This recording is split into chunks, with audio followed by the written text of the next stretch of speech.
In the last instalment, we took a tour of many embassy sites around London to look at their amazing antenna systems. This video is a follow-up, so if you haven't seen the first part, then I'll link it in the description below, so make sure you take a look. London is home to a large number of embassies representing countries from around the world, and there's estimated to be around 170 embassies and high commissions within the city.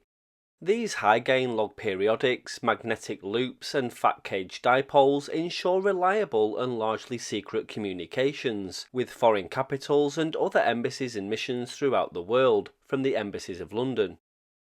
In recent years, there's been a massive decline in the amount of huge antennas high above various embassies around the city as their use of shortwave radio decreases in favour of other modes of communication.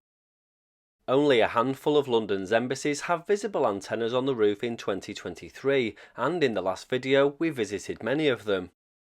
The source of a lot of the historic images from that video came forward with many more after a search, so I thought I'd do a follow-up and show you them. Let's look at Russia first. There's 3 sites at Kensington Park: the Embassy of the Russian Federation, the Consular Section of the Russian Federation, and the Russian Ambassador's Residence. All of these have or have had radio communications equipment installed over the years.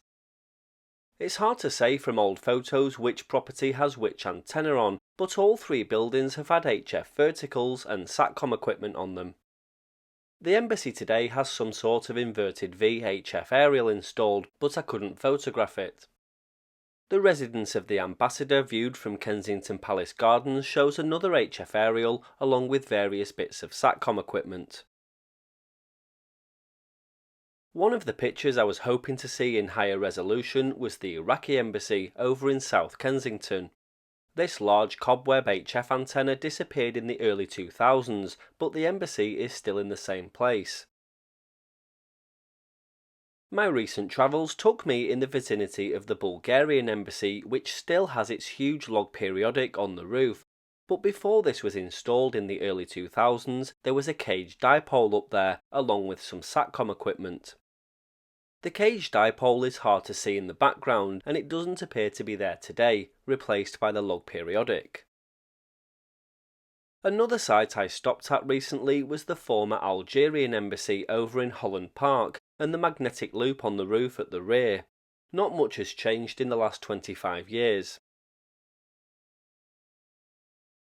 The log periodic atop the Japanese embassy in Piccadilly has always been elusive, with only 2 photos existing publicly, but these new shots show the antenna in more detail. This array has been dismantled in the last 15 years, and there doesn't appear to be any communication equipment visible on the roof whatsoever. New photos of the Polish embassy show the dipole, which like many others has been removed. This property is in Portland Place, right next door to the Chinese embassy, which also lost its large log periodic recently after a long period of not being maintained. The Bangladesh High Commission at Queen's Gate was home to another large log periodic, also removed in the last 20 years.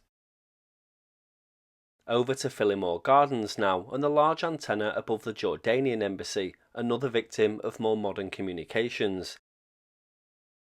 And finally, a similar story over at the Embassy of Sudan in Cleveland Row. So that's another look at the changing world of embassy communications in the City of London. If you have any more photos, then feel free to drop me an email at the address on the screen.